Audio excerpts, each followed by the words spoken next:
And I must admit that I do have a sort of a soft streak somewhere in my heart for country music. Maybe it's the fact that I grew up in Cleveland County. I don't know.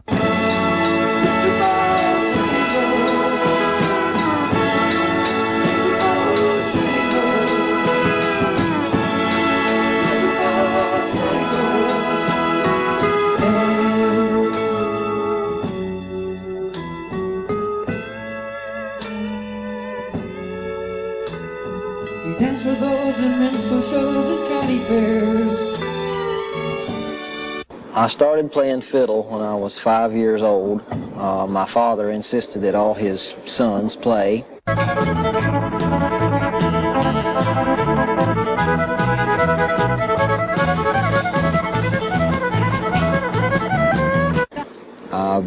was unwilling at the time to do it. I really didn't like playing violin that much. I'd sooner been out playing like any normal child would.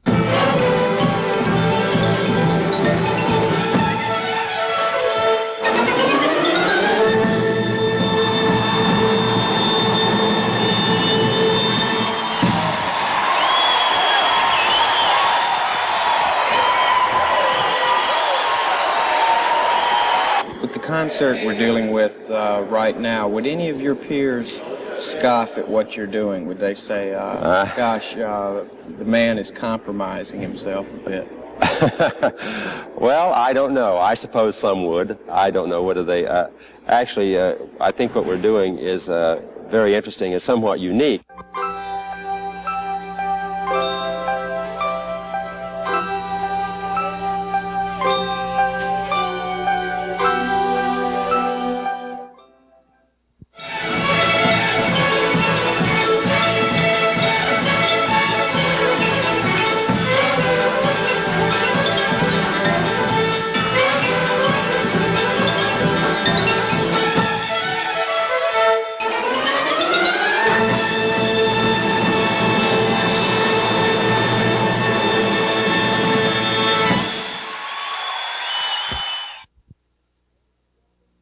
Ladies and gentlemen, I have waited a long, long, long time for this moment.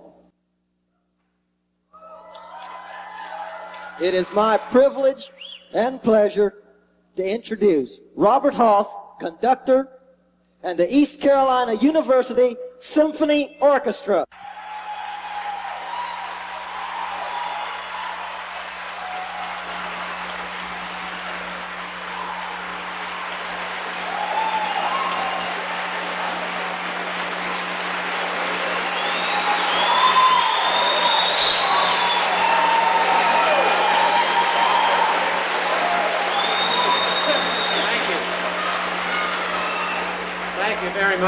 Thank you very much. We appreciate your warm reception. This thing is so short and I'm so tall, I'm going to have to squat, I guess. Okay. Thank you, Michael.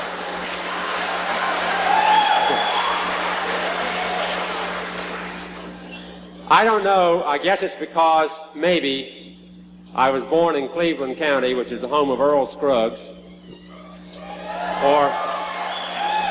or maybe it was because I understand that I've been told that somewhere in my roots there was a country fiddler. But even though I'm a conductor of a symphony orchestra and a professor at ECU, I still love country music, and I'm just delighted that we have the opportunity to work with the Super Grit Cowboy Band. And we're so proud of Mike Kinsey and the Super Grit Band, what they're doing and the career that they're having for themselves. And we hope you all enjoy, because music is music.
country music is something that I do like, and when I found out he was involved in it in the way that he is, we talked. I said, you know, it would be an interesting idea sometime to have a country group with a symphony orchestra, which would be a somewhat unique experience. And at that time, I was thinking, wouldn't it be neat to put that particular band in front of the symphony? And so I approached Bob then, that was 4 years ago, about doing it. And of course, it took a year to book the job. And then, 6 months before we were supposed to do the job, my band dissolved, which bands do, dissolved. And so it was all, you know, I just completely dismissed it. Then, 2 years ago, I joined this band. And I approached Bob again. I looked at it and I said, I think this one can work. So we rebooked the job for tonight. So we set this date as the day we were going to do it. And Mike began to work on some arrangements of several tunes that we could do with the group. And that was a year ago. And I started working on the scores 9 months ago. And I allowed myself a month for each one. It took me a month and about, I suppose it took for the whole thing about 1,100 hours of work. And I did that in the back of vans traveling down the highway, in dressing rooms for rock and roll palaces. Anywhere I could get just a little bit of time to work on them, I did. At home, my wife has about forgot who I am, but anyway, we'll take care of that later.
Bluegrass, there's rock and roll, there's the classics, there's jazz, and I don't like to And at this point, they're all starting to meld together. There's an incredible cross-pollination which is occurring now that I've never seen before. 10 years ago, it was a lot more distinct. You could draw lines, and there was very little cross between the two of them. But now, everybody's borrowing from everybody else, and I think it's a very healthy time. It's a very exciting time to be in music because, you know, you have so much more freedom.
Is it too loud for you? Yes, it's too loud for me, I must admit. It does hurt the ears. I mean, I have certain qualms about, am I hurting people's ears? That bothers me, that I might be deafening people. You know, I squirm when I think about it because I wear earplugs. And when I go to any concert, any large concert, I always wear earplugs and enjoy it immensely. And I would recommend others do too. I think probably the reason why people like loud music is because they can feel it as well. It's more than just in the ears, it's on their bodies too, and I think they miss that if it's not there.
In fact, we wanted to have a poster designed, you know, with the formal symphony orchestra in the background and the rather gritty-looking cowboy band in the front.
also, while I was a graduate student here, I studied ethnomusicology, and that was, I think that's what really made it possible for me to think along these lines of mixing all these different things, because ethnomusicology is a study of world music. And I got so that I thought in terms of music rather than one kind of music being better than another kind. I just thought in terms of music is music. And instead of good or bad, it's you know, you've got good jazz or maybe not so good jazz, or good rock and roll or not so good rock and roll. And I started thinking in terms of music in a parallel spectrum rather than up and down. You know, it could turn out that the future of symphony orchestras may reside with them being able to let their hair down and to do a little bit more, a few more things like this, you know, where you can attract a different audience, and an audience, or even your regular audience, can have a taste of music that appeals to a larger group of people. Because, you know, I mean, I'm not naive enough to think that everything symphony orchestra plays everybody's going to love. I mean, I know better than that, and we have our audience. Super Grit has its audience, but it's a different audience. So tonight we're going to have hopefully a little bit of both, our regular orchestra audience plus the Super Grit audience. We're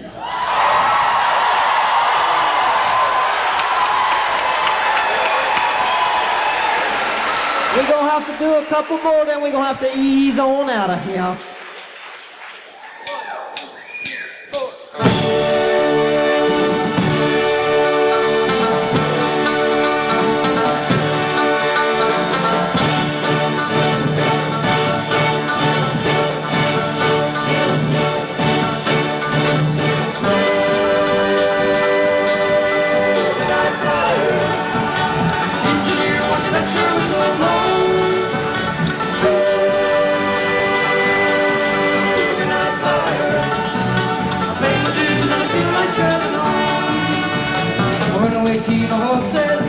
To make me stay, so throw your rope on another man and pull him down your way.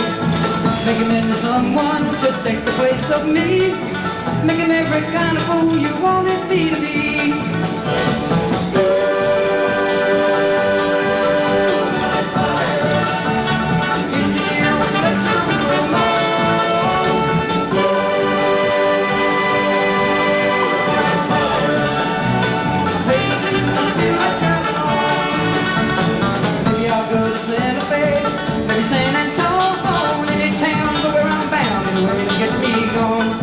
Don't think about me, never let me cross your mind. So when you hear that midnight lonesome whistle whine,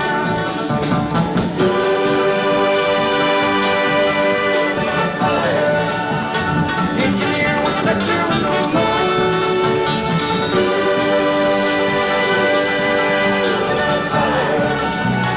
Patience, I'll do my best.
Describe what it's like to have your own arrangements played by an orchestra behind your band. It must be one of the most amazing feelings for a composer or a writer in the world.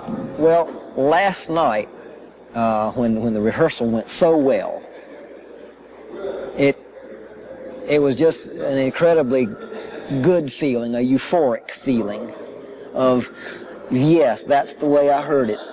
That's the way I heard it in my head. And the feeling of accomplishment, almost of, this is a strange thing to say, but almost of power, all these people are doing this idea that I had.